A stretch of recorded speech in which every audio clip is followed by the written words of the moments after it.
AI took our jobs! And not just any jobs, but the jobs of South Park's Matt and Trey. Plus, crypto bros are moving on to AI while AI CEOs are launching their own crypto. And what do AI and diabetes have in common? Well, stay tuned to the use case where this little guy and myself will answer just that question on today's AI Roundup.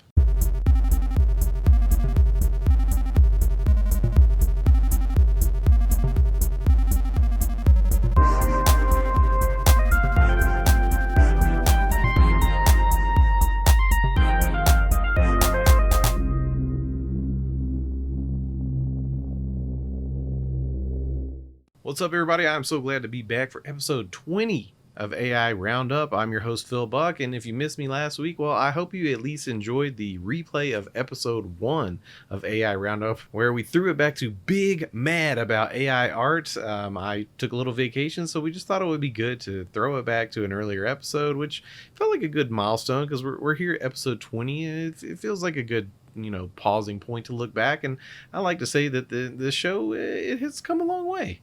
And I mean, speaking of coming a long way, we've got a ton of stuff that's happening here at the MSP Media Network I'd love to let you know about. In case you missed it, we had episode 2 of Wins and Losses with Ray Orsini and Jason Slagle. That's their journey, their weight loss journey. You got to make sure you check that out every Tuesday for the most part. Plus, we've got another episode of the Pitch It Vendor Spotlight coming on Thursday, as well as later on Thursday, a new episode of The Tech Bar featuring John Harden of Auvik. And as always, on Tuesdays and Fridays at 10 a.m. Eastern Time, MSP Dispatch, which I produce and edit. So you got to make sure you check that one out.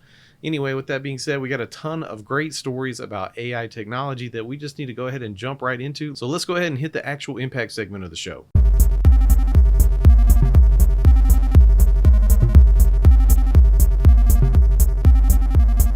From boingboing.net by Tom Dunn, Silicon Valley startup creates fully AI-generated mediocre South Park episode.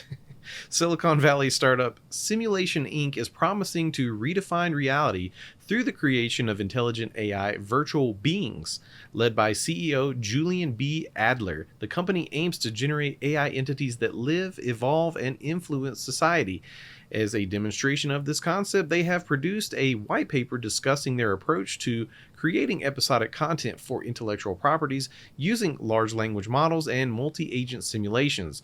This suggests that the potential for users to rewrite entire TV shows exemplified by a fully AI-generated South Park episode created by the company.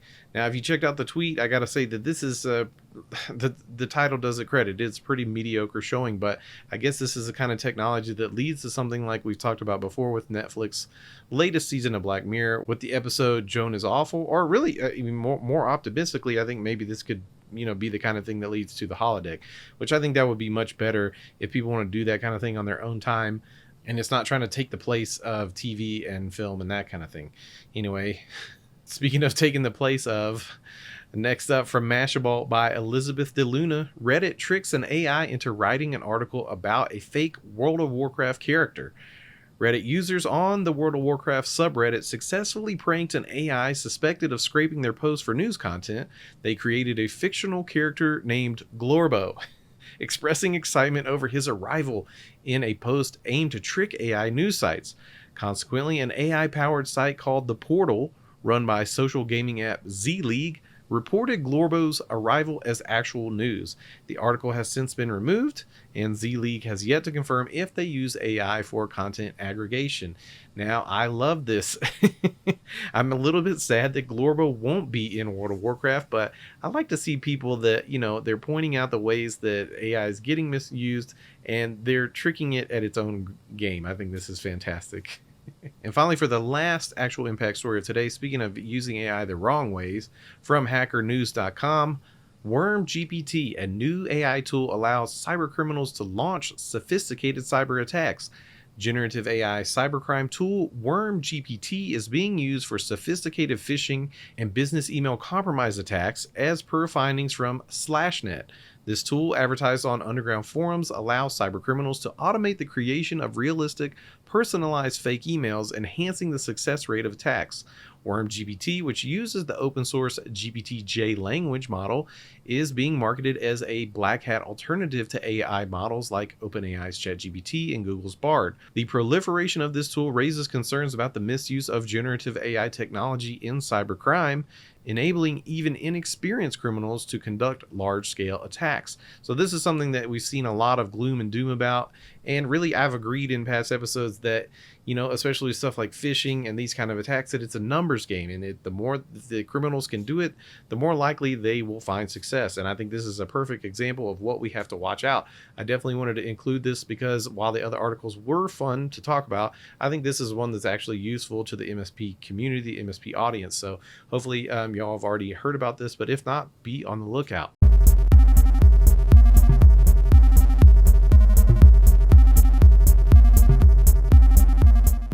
Okay, so first up from Coindesk.com by Jeff Wilser, crypto miners are pivoting to AI like everyone else. While Bitcoin-only miners may not be pivoting to AI due to specialized hardware limitations, larger operations are diversifying into AI because their existing infrastructure, like cooling systems and energy resources, can be repurposed. Companies such as Applied Digital and Iris Energy have already begun expanding into AI, capitalizing on existing high-performance computing data center strategies. This diversification allows companies to reduce systemic risk linked to Bitcoin price fluctuations. The transition from Ethereum mining to AI is also becoming prevalent, as Ethereum's shift from proof of work to proof of stake has left much of its mining hardware idle. These developments indicate a broader diversification strategy to ensure survival in potential bear markets. Okay, so the crypto market, we've tapped on that before. We've seen that the GPU heavy usage of these crypto mining operations, it falls right into the world of AI, which requires heavy GPU usage. I'm curious, is this going to make GPU chips even more sought after? Are we going to see the same types of shortages that we saw when crypto was in a boom and now it's not so much? Is AI going to replace that? I mean, probably. But, speaking of moving out of crypto, I guess otherwise, there's some folks moving into crypto. From Reuters by Anna Tong, OpenAI's Sam Altman launches Worldcoin crypto project. Worldcoin, a cryptocurrency project initiated by OpenAI CEO Sam Altman, has officially launched. Its key feature is the World ID, a digital passport obtained through an iris scan, which verifies that its holder is a real human and not an AI bot. The project, managed by Tools for Humanity, has already garnered 2 million users from its beta phase and aims to expand its operations globally. The Worldcoin cryptocurrency token, WLD, saw a surge in price upon its debut. World IDs are hoped to be integral in distinguishing between humans and AI bots and could potentially facilitate fraud reduction in universal basic income schemes in the future. Okay, so that was a lot of information that was just dumped, and especially with the sentence at the end, what do we talk universal basic income schemes? There's a lot of stuff riding on this technology that I haven't even heard of, but I did think it was really interesting to see two stories back to back where one, people are moving away from crypto and reutilizing their resources for AI technologies, and now admittedly one of the biggest people in the world of AI technology is moving right back into the crypto world. I'm not personally a fan of crypto. I get how it can fit into a robust portfolio of financial assets, but for me, I'm not placing any bets on that horse. And just before we wrap up, I had to touch on this one. Speaking of Sam Altman, from NDTV.com, OpenAI CEO feels Oppenheimer failed to inspire children to be physicists. Elon Musk agrees. OpenAI CEO Sam Altman and Twitter boss Elon Musk expressed disappointment with the biopic of Robert Oppenheimer, arguing that the movie failed to inspire young viewers to pursue physics. Altman praised the movie Social Network for its ability to inspire startup founders, suggesting that he hoped Oppenheimer would have a similar impact for physicists. Okay, so I've been pretty easy on Sam, although I've alluded to the fact that I don't really like the guy. But now, he's he's admittedly falling right in there with Elon Musk as far as the hateable factor. I feel like this is just a huge missing the point of the movie. Now, admittedly, I have not seen Oppenheimer yet. Like I said, I was on vacation, so I haven't seen Barbie. I haven't seen Oppenheimer. I missed the Barbenheimer boat. But nonetheless, I do think I've read plenty about how that movie was supposed to be a cautionary tale directly relating to what's happening with AI right now. So, this is such a funny story to me to see the CEO of OpenAI just totally missing the point of the movie and hoping it would inspire more people to become physicists. Okay, Sam, maybe maybe you need to marinate on that one. Anyway, we've been pretty hard on AI this episode, so let's hit the use case for today, where I'd love to share something with you all that's actually one of the major reasons that I care about AI at all.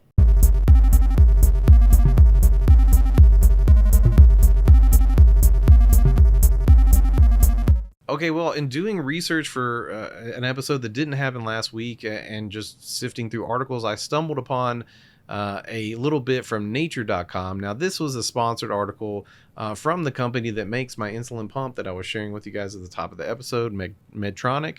The article, it is Artificial Intelligence, the Next Frontier in Diabetes Therapy. I'm just going to hit a few high points here for you. Medtronic, a longstanding innovator in diabetes management technology, is leveraging AI to enhance diabetes therapy and minimize patient burden. Its advancements range from wearable pumps and real-time glucose monitoring systems to hybrid closed-loop algorithms that automate insulin delivery, reducing hypoglycemic events and improving glycemic control. The latest focus is incorporating AI to create a digital twin, a system that uses physiological or activity sensor data from smartphones or wearables to personalize diabetes management, potentially predicting and adjusting insulin doses based on factors like meal content, eating habits, and exercise. This move toward a true artificial pancreas underscores Medtronic's mission of utilizing biomedical engineering to restore health and ease diabetes management. Now, please, I hope you'll forgive me for the little bit of sponsored content that we regurgitated there, but a lot of that article I felt like just would explain much better and much more succinctly what I wanted to share with you all, which is that, beyond AI image generating tools, which was really originally what kind of got me into this whole AI boom, I've been using an insulin pump for about 5 or 6 years now. And in the last month, I just got an upgrade to a new software version for my pump, and it is managing my diabetes better than ever.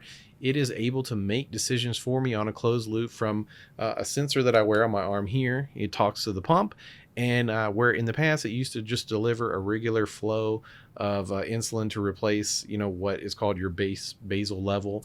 And then, I have to tell it when I eat. Now I can actually monitor that, make changes, give me more insulin based on if I, had a meal and I told it how much carbohydrates was in that meal and I was a little bit off. It's now monitoring that, and it's making updates for me and giving more insulin as the day goes on. On top of that, I suffer really badly from what's called a dawn syndrome. So somewhere between 3 and 6 in the morning, my blood glucose levels start to spike and go anywhere from 150 to 300. Most healthy people, their blood sugars below 100, somewhere 80 to 100 is what you would want. For diabetics, we keep it a little higher so we don't have those weird hypoglycemic episodes.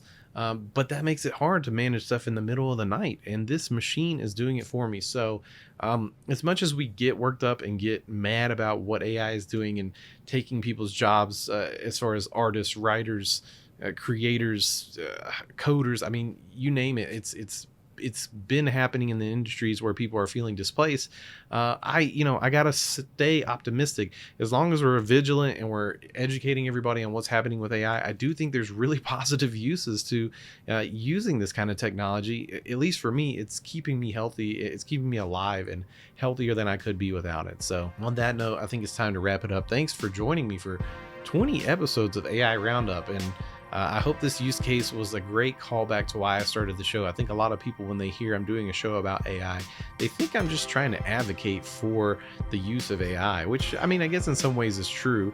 At the same time, I'm not really on either side here. I'm definitely riding the fence. I'm trying to see the pros and the cons, and I'm trying to encourage us to, learn about this stuff. I think the more we learn about it, the better we're going to be able to keep it in check. So that's why I encourage you, join me next week here, as always, on Wednesdays at 10 a.m. for another episode of AI Roundup. I'm your host, Phil Buck, and until next time, make sure you take care of yourselves. Peace out, y'all. This has been a broadcast of the MSP Media Network.